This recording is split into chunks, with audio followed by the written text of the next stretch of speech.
alcohol and drunkenness in that regards, although I certainly could preach a message on that, and I have preached on that before, and that's not the point of this message. Not going to preach all the verses in the Bible that talk about gluttony. That certainly I could do that. That'd be a message worth doing. It's in there a lot. But what I want to ask the question is, when we're talking about drunkenness and gluttony, what are we talking about? And so Sunday morning, this last Sunday morning in Sunday school, I don't live stream that one, so nobody here saw it, but I preached on, let's see, I can't remember the title of it. It was excessive partying or something along those lines, excessive partying. And I'll tell you where it all came from. So we had a wedding that we went to last week, and then this week had my birthday, and then our anniversary was first, and then my birthday yesterday, and we're going to go celebrate that for a couple of days. We're going to get away, and then like just all these things just come in like one after another celebration. And then the fact that I'm on a diet, like I said, makes me, I'm training and I'm thinking about those things, and so my mind was there. I was like, hey, I haven't preached on this for a while, and so sometime last week I was beginning to think about that, or a couple weeks ago, whatever, and said, okay, I think I'm going to preach on this a couple times. Sunday school, I talked about the beauty of marriage yesterday. I can't even remember what all I preached this week, but anyway, I know, the excessive partying. Also, we're in a series, we just started a series on Esther. And Esther, Brother Josh preached on this a few weeks ago as well. It starts off with King Ahasuerus and this excessive partying. What is it, like 140 days of partying? That's a little excessive, wouldn't you say?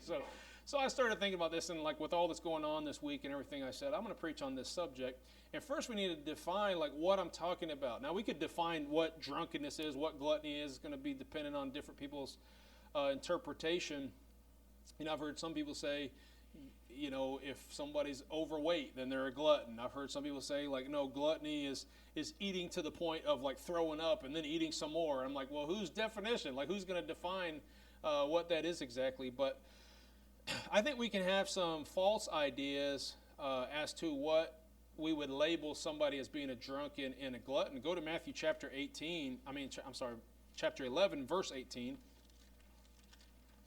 And we know it's not the fact that you're eating or drinking something that's enjoyable to eat or drink, because Jesus did that. Okay, so Matthew 11 and verse 18, Jesus is talking to the Pharisees here, and he says, "For John came neither eating nor drinking, and they say he hath a devil. The Son of Man came eating and drinking, and they say, behold, a man gluttonous and a winebibber, a friend of publicans and sinners, but wisdom is justified of her children." Now I want to cross-reference that with Luke. I wanted you to see both of these, but Luke 7 gives a little bit more, a more detailed explanation of what eating and drinking is here. Luke chapter 7, verse 33. "For John the Baptist came neither eating bread nor drinking wine." What did John the Baptist eat that we know of for sure? Locusts and honey, right? So anybody want to go on that diet? Now somebody could say, "Oh, he's drinking honey. He's eating honey. That's too pleasurable," or something like that. The point is, people can make all kind of weird judgments about things. Jesus is saying he didn't come eating bread or drinking wine, and ye say he hath a devil. The Son of Man is come eating and drinking, and ye say, behold, a gluttonous man and a winebibber, a friend of publicans and sinners. Now, I said I'm not preaching on alcohol. I'm not going to talk about wine in particular, but know this, and I've preached on this, I've done a whole lot of study on this. My view is that Christians shouldn't have any alcohol, okay? And I don't believe that Jesus ever drank alcohol. I don't believe it when he turned water into wine. I don't believe it was alcoholic. And I'll save that and preach that another day, but I don't believe that that's at all an accusation that could have been made. What they're simply saying is, hey, you're partying, you're enjoying all these things, you're drinking wine, which by definition, yes, sometimes wine's alcoholic, but sometimes it's just fruit juice, okay? And so I'll talk about that maybe a little bit more in explaining what that is, but it's not my intent in this message to particularly about alcohol. Okay, but I don't believe Jesus was sitting around drinking any kind of alcohol that could have got somebody drunk. It seems really strange for him to say, "Hey, don't commit adultery." I mean, you've heard it said not to commit adultery, but I say unto you, not even to look at a woman to lust after her, lest he commit adultery. You know, hey, you've heard it said don't kill, but I say don't even be angry with your brother. You heard it said don't be drunk, but I say unto you, hey, you can have a little bit of alcohol. Like, I don't see that. I don't think that's the logic that Jesus would use, okay? And so, and then it talks about the new wine and the pure wine. Like, I don't think what he was ever making or drinking was alcoholic, all right? But anyway, that's another subject. A lot of people debate about that for long times, and that's not my intention. What I want to talk about here, okay, let me go on with this list, okay? So we're not talking about just because somebody eats or drinks something that's enjoyable to eat or drink. We're not talking about necessarily, you know, I don't believe it means just eating until you're full. If you're ever full, like, oh man, you're a glutton. You know, if you ever drink so much that you're just like, man, I started to say I had too much to drink. But again, I'm not talking about alcohol. Like I drank too much where it makes you sick. The Bible says too much honey will make you sick. All right, there you go, John the Baptist. If he was a glutton, he would have thrown up from too much honey. Okay, so no, we're not talking about just eating some particular things or eating too much necessarily. Now, obviously, eating too much could lead to sinful behaviors. I'll talk about that here in a minute. It's not talking about being overweight necessarily, but certainly being what I'm talking about, being a drunken gluttony would lead to somebody being overweight, for sure. Okay, but whatever it's talking about, here's what we know from the Bible: that this mindset of being drunken and being a glutton leads to a bad situation. It's unwise, and it leads to a bad situation. The Bible says it leads to poverty. Let's go to Proverbs chapter 23. Proverbs 23:21.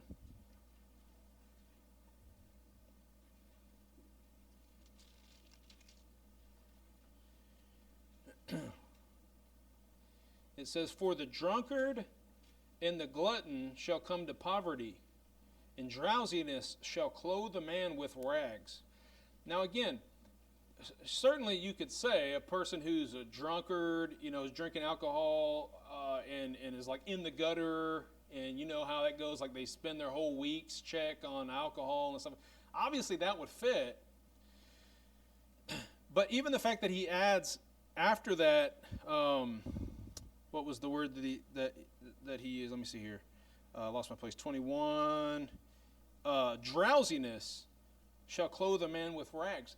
Now, you could say, like, oh, he's talking about alcohol, so drowsiness has to do with being drunk and all that. Not necessarily, because think about this. The Bible also says that, talk about a little rest, a little slumber, the folding of the hands to sleep, so shall come thy poverty, or however it says.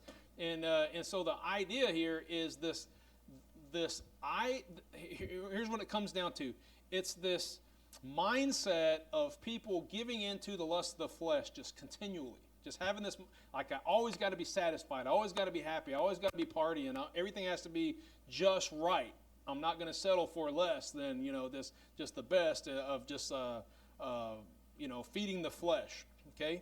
And the Bible uses some words. We won't go look at those verses, but it talks about these people whose God is their belly.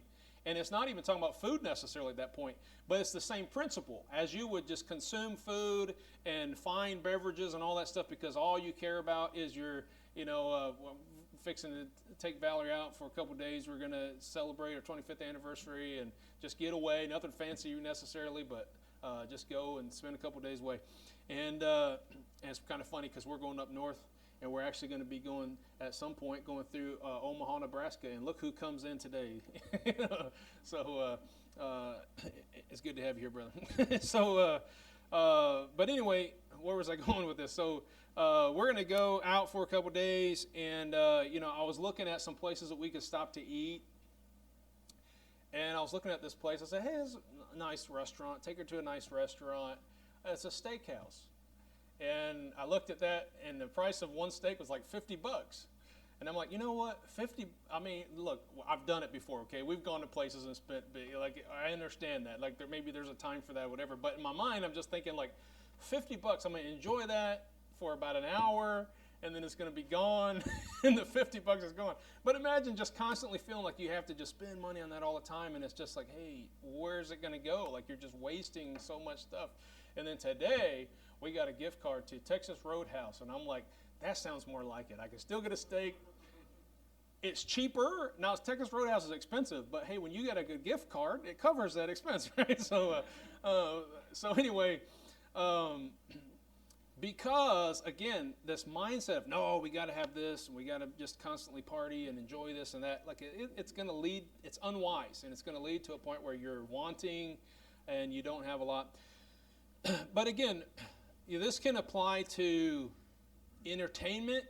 That's the lust of the flesh. That's feeding the belly. You know, God is their belly. Like, I just constantly got to be entertained. I constantly got to be comfortable. I constantly, I even think sometimes I'm getting way ahead of myself in the notes, but I think it fits in the introduction, so I'm going to tell you. Okay, so I think about this a lot, about how you can get so comfortable in life that if a hard time ever comes, you don't know what to do. Okay, most people in here believe, hey, one day, if we're still around, church is going through, God's people going through a rough time of tribulation like the world's never seen before, right before the Lord comes back. And I've often thought, hey, the majority of Christians, myself included, how are they going to get through? How can they endure some hardship and all this? And so I'm going to give you a couple of little thoughts here, okay?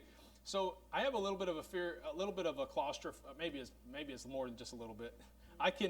It's not so much being in tight spaces. Now, I've done things in my life, like there was a time I went spelunking, you know what that is, like caving, crawling through these. And I went with a friend when I was in Bible college, and there's a bunch of caves out in Missouri, and we went through.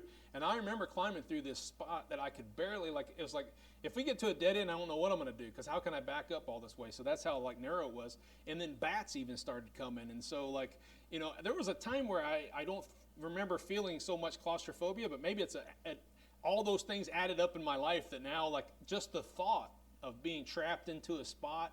And so the other day I was thinking about that.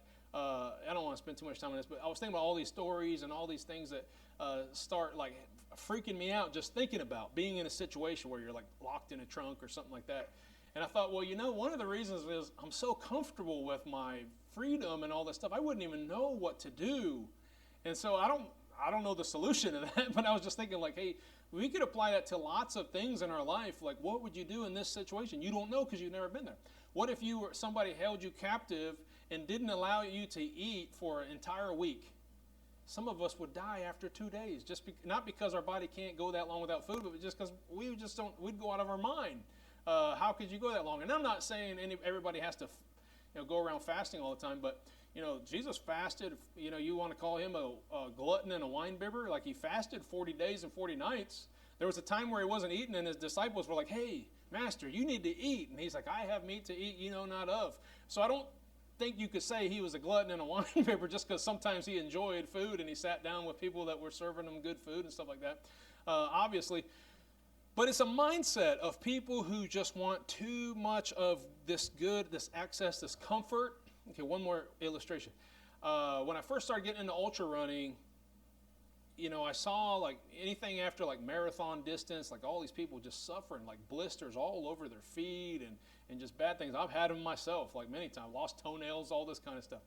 But I remember at that time in my training, and maybe I need to go back to that philosophy a little bit, I thought, and this is before I ever studied, there's this new, right around that time, by the way, there was this new push towards barefoot running and minimalist running and all that stuff came out. It was right around that same time. But before I had ever even read any of that, in fact, the only reason I came across it is because of this. In my mind, I thought, well, maybe they're getting blisters and all that stuff because they're just babying their feet so much all the time that when they put all that, wear and tear on them in a race, their feet don't know what to do. And so I literally was like, well, I don't know anything about training, but I was just like, I'm just going to toughen my feet up instead of cushioning them. And so I went out for my first barefoot run. It was 2 miles. In case anybody ever wants to get into barefoot running, that's too far to start with, okay? I went 2 miles, and get this, it was concrete at first, and then it went on to dirt, and then in the back there was gravel, and then there was every single kind of terrain you could. So after 1 mile, I'm on the other side of the lake. There's a little bitty lake that I'd run around. It was 2 miles. I got on the other side of the lake. I'm halfway. There's no turning back. Like I got, either way is just as far. And I had blister the size of golf balls on my feet. And I had to go for another mile like that. I'm trying to find walking in the grass or something to cover my feet. Okay. So that wasn't wise in the way that I did it.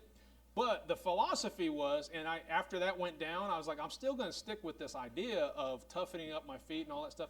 And now since then I've had a lot of bad problems. But at that point, there was a lot of things about that first race I did that were really uncomfortable and really caused me problems. But the blisters on my feet wasn't really a thing, okay, because I had toughened up my feet. Later on, I've babied my feet and I've had lots of blisters. So what I'm getting at is, and like I said, I got way ahead of myself in this, but this I'm going to talk about here a little bit more in a minute, and it has to do with this fact that we too often want to just kind of pamper ourselves all the time and just always have good, eat the best foods, eat plenty of it, never be hungry, have all the entertainment we want, all the comfort we want. We never want to be miserable. And I believe that is what we're talking about with this drunkenness and gluttony. I think it's a mindset that covers all of this. Obviously, food and beverages plays a part. But that's not to say that, afterwards, now he preached on gluttony and drunkenness, and so now we can't enjoy our meal afterwards, because, that's not what we're talking about. The Bible talks about a lot of banqueting and a lot of feast, and there were things that they did. It even tells you, I always joke about one of my favorite verses in the Bible being, eat the sweet and drink the fat, or whatever. Eat the fat and drink the sweet. And I'm just like, amen, that sounds like good advice. But, the Bible's not against us enjoying things and having a good time, but they should be celebrations. They should be special occasions. They shouldn't be like every day of our life we got to live in comfort and gratify the flesh. Okay, so that's what we're talking about. And I want to give you some, I'm going to skip, let me see here. Well, I can't skip this. This is essential. The key word here is excess. Okay, back in our text, 1 Peter chapter 4, I should have had you mark that because we're going to come back to it a couple times, but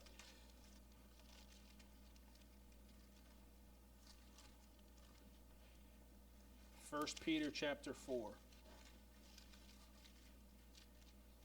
Look at verse 3 and 4. For the time past of our life may suffice us to have wrought the will of the Gentiles when we walked in lasciviousness, lusts, excess of wine, revelings, banquetings, and abominable idolatries. Now, some of those you might wonder what the definition is, but you know what? You don't really have to know the definition to just read that verse and get an idea of what we're talking about. Banquetings, lasciviousness, lusts, excess of wine, revelings. I mean, you can get this idea of what it's talking about. These are all kind of synonymous, and it's just people giving into the flesh. Okay? And so notice that word there, it says excess of wine. Excess of wine. And I said I wasn't going to preach on alcohol, and I don't intend to. And I'm sure I've probably said this before when I was talking about the qualifications of a pastor and a deacon. It says, for instance, that the bishop should not be given too much wine. And I've heard people say, like, well, see, that's clearly saying that some wine is, well, it says that the bishop shouldn't be given to wine, and it says about the deacon shouldn't be given to much wine. Yeah, I've heard people say, like, well, see, that's obviously proof that it's okay to have a little bit of wine. It's just not okay to have a lot of wine, because why in the world, and talking about alcohol, because they would say, like, well, why in the world wouldn't a pastor be able to have any grape juice, okay? But given to that thing means that they've given themselves to it. Like, it's so important to them to have it. Like, it's the same as giving too much wine, because it's all talking about excess. Now, it's not talking about being drunk, because like I said, I don't think any Christian should touch alcohol. So what's it talking about being given to wine? Well, we're talking about a beverage that in those days was a little harder to come by. You know what I'm saying? Like, think about the process. You see people, they have to gather up all the grapes. Brother Austin's growing some grapes on his, in fact, it's a winery, okay? Not alcohol, but they're growing grapes. And so, like, what they would do on these vineyards is they would take these grapes and they would put them in this thing. And you've seen the pictures where they all, walk in this big vat and they're stepping, hope they wash their feet, you know what I mean? But they're crushing it down, and then it becomes this juice. Now, obviously, we're familiar with that in the process of making wine, which that stuff on that kind of white stuff on the grape, the must, I think it's called, that is a yeast that turns that, it ferments that and turns it into wine. Okay, so we usually think about that, and certainly there was a lot of wine that was made in Bible days. But the Bible also talks about new wine, and it talks about wine that was actually squeezed into the cup, right? That was like the kings would have that, like, the cupbearer would be squeezing that fresh new wine right there, just wonderful grape juice, okay? But it was a specialty, like it was, this was a sought after thing. If you think about how we live, like nowadays we live like kings, because think about the kings in the Bible and what they had, like we've got it in our pantries. You know what I mean? People would have to risk their life to sail over to India. They'd be fighting wars. There were literally wars fought so that people could bring back spices to their kings and stuff like that. And there's spices that we've got like nobody wants to eat because it's like, oh, I'm sick of that spice, And we've got them all over the cabinets. We can go down to the grocery store. Every place sells them. We don't even realize sometimes how extravagant we can live. We have that pleasure, and it's a great, it's a great thing on one hand, but on the other hand, it's caused us to live very much these lifestyles of just giving into the flesh and giving ourselves to having good beverages and good food and all this stuff. And indulging in certain foods, here's what I've noticed in our society. A lot of times, and I was talking about wealthier people that are spending a bunch of money on steaks and stuff like that, but here's what I've found. Actually, to some degree, like eating something that is good quality that's a little bit more expensive than the cheap stuff, sometimes you eat a little bit of that. You ever notice like you go to a fancy restaurant, like I was just talking bad about them, but I think we've all kind of been to something that we'd call a fancy restaurant. And you got this big old plate and you got this little bitty portion and you're just like, why am I spending so much money for that? Well, the reality is you can't eat more than that.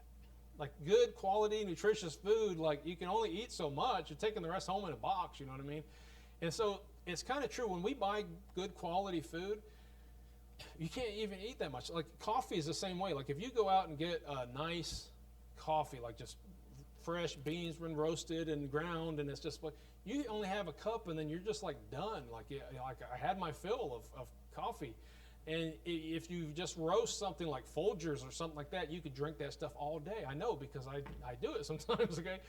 And so there's something about that as well. I believe something in our society that causes us to be so given to gluttony and drunkenness, in the definition I'm using here, is the fact that things are designed to make us want more, Fast food, if somebody eats a home-cooked meal, they're probably way more satisfied than if they're like, well, I don't really have time for that, so I'll just go grab this cheap thing from the fast food restaurant. Well, it's funny how that salt and the fat and the sugar and all that, it's like designed in such a way to build your appetite and make you want more. And the gas station foods and stuff like that, like if you eat some fruit and something that's got really good substance, like you're full after you're done. But if you fill up on Twinkies and donuts and stuff like that, man, it's like you can just keep on eating. A piece of pizza, right? I mean, I don't even want to tell you how many calories are in a slice of pizza. But something about it, like you get that cheap pizza that's just like, you could just keep on putting it away, eat an entire box of pizza by yourself, which is like 3 days worth of calories. Right? But if you eat something more nutritious and satisfying to your body, I'm not talking about to the flesh, but to the body, there's no way. You don't even want to eat that much. How much salad could you eat? You know what I mean? How much good nutritious food can you eat? So there are little things that contribute to that, but certainly we're in a society where people aren't sober, they don't have temperance, and what it all comes down to is avoiding excess, okay? So I read 1 Peter 4, he talked about excess of wine and lasciviousness and all this stuff. Look at it, hold your place there because we're coming back to 1 Peter, but go to Ephesians chapter 5.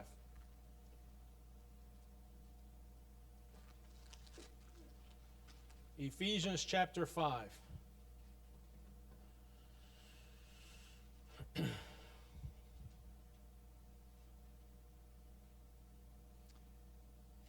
And look at, let's back up a little bit. Let me see here.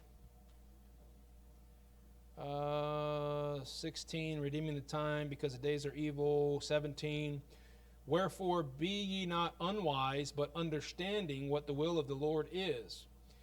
And be not drunk with wine, wherein is excess, but be filled with the Spirit, speaking to yourselves in psalms and hymns and spiritual songs, singing and making melody in your hearts to the Lord, giving thanks always for all things unto God and the Father in the name of the Lord Jesus Christ. So, there seems to be this idea of being sober-minded and being like in tune with like wanting to please the Father and wanting to edify the brothers and sisters.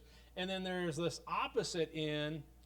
And we're not just talking about alcohol. Usually I read that verse and I'm thinking about, hey, but don't be drunk with wine and acting stupid and all that stuff, but be sober-minded and all that stuff. And that certainly applies.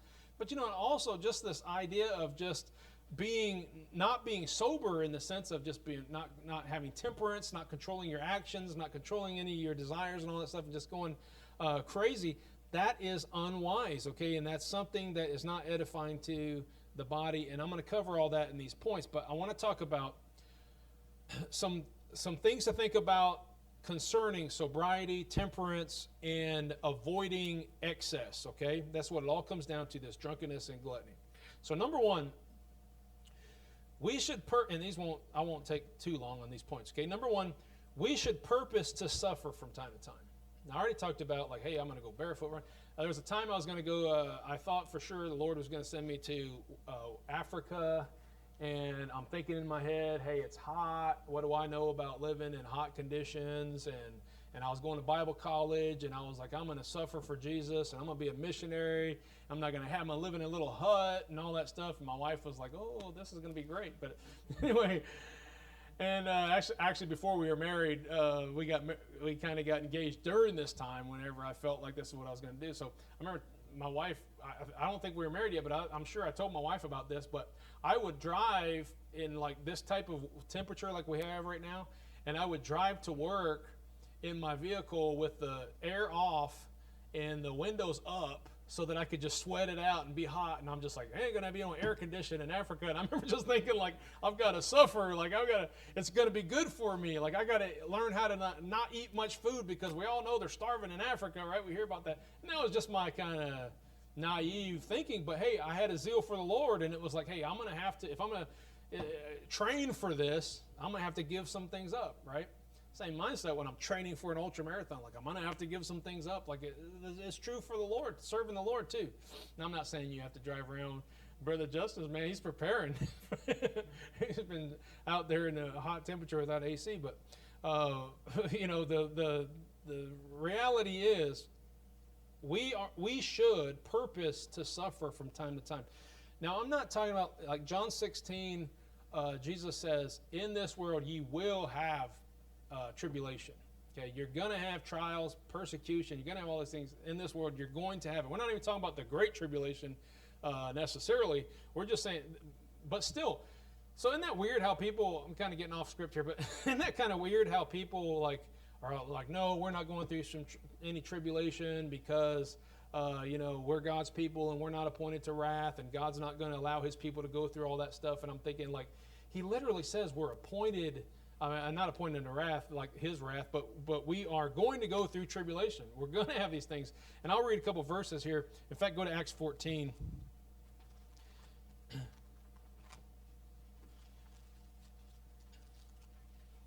But we, of course, should expect that tribulation is coming. We're going to go through rough times, difficult times.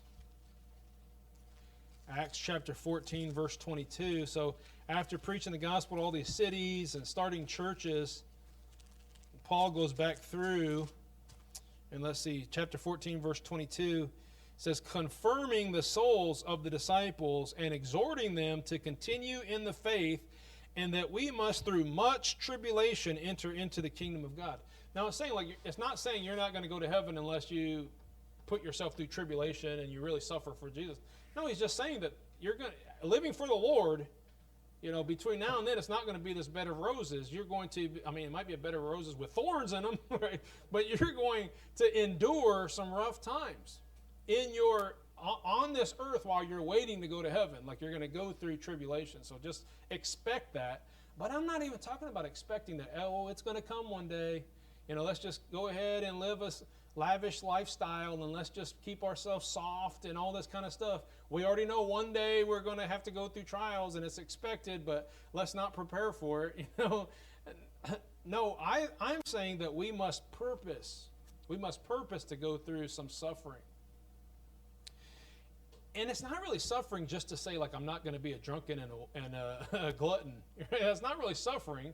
However, it feels like suffering to us to say no sometimes to the flesh when it's wanting to indulge in things. And again, I'm not just talking about food and drink, but entertainment, lust of different kind. To discipline the body and say, no, I'm not going to do that. I'm giving that up for the Lord. I'm controlling the body. I'm being temperate. This is part of living the Christian life and being the best Christian you can be. Let's look at 1 Corinthians chapter 9. Paul talks about giving things up and putting himself through a time of suffering. 1 Corinthians 9, verse 25. And I love this passage where he's actually making reference to running a race. And so I can relate to that whenever I am training and disciplining myself. He says in verse 25, and every man that striveth for the mastery is things. Now they do it to obtain a corruptible crown, but we an incorruptible. Therefore I therefore so run, not as uncertainly, so fight I, not as one that beateth the air, but I keep under my body and bring it into subjection, lest that by any means, when I have preached to others, I myself should be a castaway. So it's temperance. It's making willful decisions to not do something that the body is wanting to do. And sometimes it's fine to do certain things like that, celebrating and what have you, but there are times where we need a purpose to say, you know what, I'm going to go ahead and purpose not to do this. This is why fasting and stuff is talked about in the Bible, and why we see this, intentions like Paul has here to keep his body into subjection. It's going to be good for us. And so we should purpose from time to time to do that. It says, for the mastery. Every type of discipline out there, like martial arts, sports, whatever it is, it's going to involve, even somebody who's in the business world and just wants to be successful and wants to be rich, they're going to have to put themselves through some suffering to be able to get there. And, and obviously we're talking about spiritual things, which are much more valuable than that, but that just makes sense that if you're striving for mastery at something, you're going to have to be temperate. So we as Christians, we're trying to live the way the Lord wants us to and put ourselves in this point where we're going to be masters. Now, obviously, don't call yourself a master. The Bible says not to do that, but we're trying to be the best that we can be and be masterful at being a Christian. You're going to have to suffer. You're going to have to put yourself through some times of doing without. And so you don't get soft, and it makes you stronger. Now, God made us like this. He made us to go through certain trials and hardships so that we're stronger in the end. Now, again, I got so many illustrations and stuff going through my head, but we live in a world where it's all about, hey, I don't ever want to feel bad. I don't ever want to have any. And so, like, we'll run to the doctor for every little thing and be like, hey, I need some antibiotics. I need some pill to stop the pain. I need all these kinds of things. And you know what it does? All of a sudden, our body has no immune system, and our body doesn't know how to fight things because it's never endured all that. But God made us with systems in our body to be able to fight those things. I'm not saying there's never a good time to go to the doctor and get some assistance, but God made our systems much better in learning how to adapt and to fight certain things, and it's going to make us stronger if we will learn how to suffer a little bit. I was thinking, sorry, I get on hobby horses, I know, but my latest one is yard care. Like, I've been doing a lot of yard work and studying on different grasses and stuff like that. And here's what I found. Like, I was watching a lot of these videos where people are taking care of their lawn and getting it all looking perfect and all this stuff. And I noticed so many of them, it looks perfect, but then they're just getting tons of these yellow, like, fungus spots. And then they're just like, oh, you know what? We need to go out and we need to buy this fungicide and we need to spray that down so that we don't have this. And then they're throwing some more chemicals on it and they're doing all this. And it's not long before they're like, you know what? I'm going to do a total renovation and just start all over from scratch. Well, what it is their grass is so poor quality. And we're just talking about grass. Like, we're so much more valuable, and God created us so much better than grass. But even grass, like if you're just constantly babying it and just trying to, give it all these synthetic things, and oh, we don't want you to get a little bit of fungus, let me put this fungicide and all this kind of stuff, it's not going to get stronger. Okay, but we're much better than grass. Okay, but we have our system's got to learn how to work so that we can grow down roots and that we can be strong. And that God designed us to go through some trials and some tribulations and some hardships so that we can be stronger. And so sometimes we're gonna have to be reminded of that, and we're gonna have to say no to this just constant, like you feel like, man, I've had a lot of weeks like that, and a lot of times right before I get into serious training, it's just like, man, I feel like this whole last week I've just been a glutton and a drunkard. Like I'm just giving in to the flesh and all that stuff. And so like, hey, it's time to get serious. And it's time to say no to those kinds of things. That's a lot of times where my training will start. Okay, this year it started before the celebrations, my anniversary and birthday. In fact, yesterday, some of you all might have already saw it, but my wife made me a birthday cake. It was watermelon on top of watermelon on top of watermelon with all this other fruit. We making all kinds of jokes about it. We're like, hey, I want more topping, The topping is blackberries and strawberries and stuff. And I had some salmon, and I had, it was super healthy, And so anyway, normally it's just like, hey, give me more frosting and all this kind of stuff. But I was already ready, okay, before the celebration even starts. It's going to be a wonderful 2 days of an anniversary celebration. I'm just kidding. So we're talking about spiritual things, okay? So number one, we should purpose to suffer from time to time. And number two, this will go a little faster. Time is short, and we have much better and more important things to do than just feeding the flesh all the time, getting the entertainment, keeping ourselves in luxury and happiness and all that kind of stuff. Look, we have better things to do. Time is short on this earth. I was even thinking about this. What do they recommend? That you get like 6 to 8 hours of sleep a day or a night or whatever? Now, I'm not getting on anybody. I understand that. Sleep's good for you. Your body needs to rest. It helps regenerate your systems and all that. But in my mind, sometimes I'm just like, 6 hours a day? How can you sleep that much, man? You know how much of your life you're spending sleeping? And in my mind, it's just like, we got more stuff to do. And now that I'm training for this, it's like, I got to squeeze another hour of running in every day, and all this kind of stuff. But hey, we got way more important things to do than running, we got way more important things to do than just, feeding the flesh and doing all these kinds of things. But in the scope of all the things we do every day, everybody's got this, some people will, you're just so busy. And then somebody else will be like, man, you just got too much time on your hands. We all have 24 hours a day. Like, we all got the same amount of time on our hands. It's just depending on how we want to spend it, And sometimes I prefer, like, to do without sleep so that I can spend it more doing some other things. I'm not telling you not to sleep, okay? This is not let me give you my disclaimer so we don't have any health problems or anything. But my own personal opinion is just like, man, we only got so much life to live, Anyway, sleep is good for you. Don't get me wrong. God created you to sleep. Unless you're in debt, then it says don't give sleep to your eyes, or slumber. But anyway. All right, so time is short. We got better things to do. If this lifestyle of just being gluttonous and drunken, if it becomes a way of life for you, you'll be wasting so much of your life. And people that are constantly given into the flesh like that, you know what? They become not just poor, like Proverbs said, they become sluggish. Yeah, because the more you give into those things, the lazier you are, the harder it is for you to do anything and to get motivated because you're just giving into the flesh all the time. Selfish, like these are the people that are always constantly giving it, they become very self-centered. And, they'll argue about everything, and they're never happy with anything because it's not about them. They're not gratifying their own flesh. And so everything will make them mad. All comes back to because you're wasting all your time on these things that aren't even important. Now, Jesus said somewhere, I can't remember, in 1 Corinthians, Paul says, as the Lord said, it is more blessed to give than to receive. Now, I don't know exactly where Jesus said that. I don't think it's quoted in the Bible other than right there where Paul says that Jesus said it.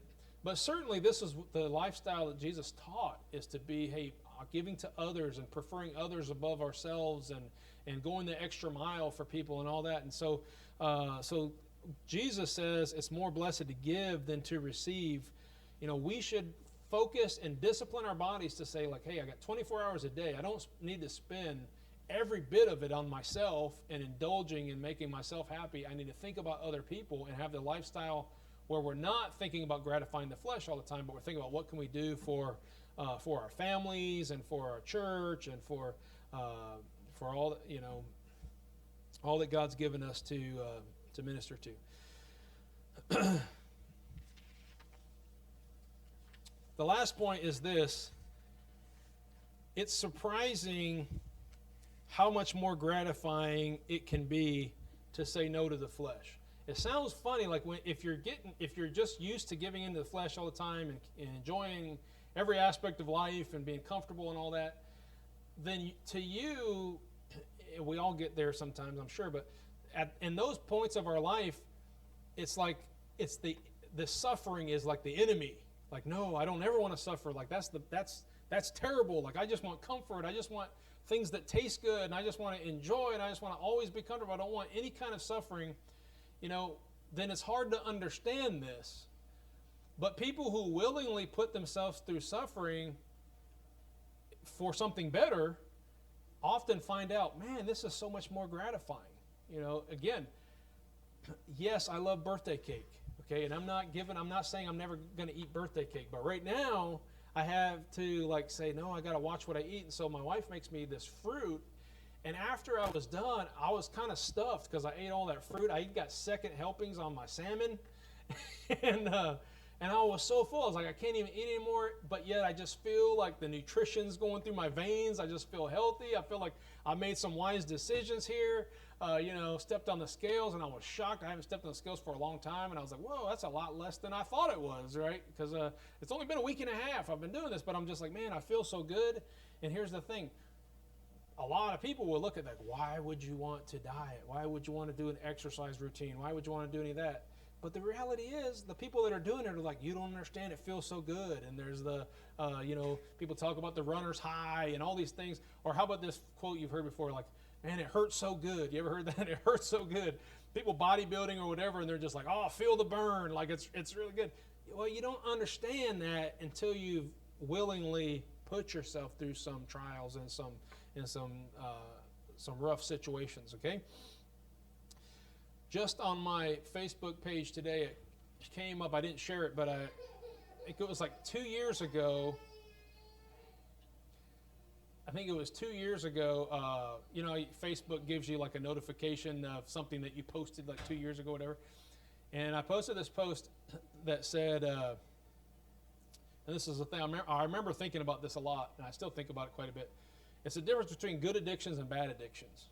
The Bible talks about addicting yourself to the ministry of the Word, or ministry of the saints. And so, that would be something that it takes effort. We have to addict ourselves to it. We have to work at it.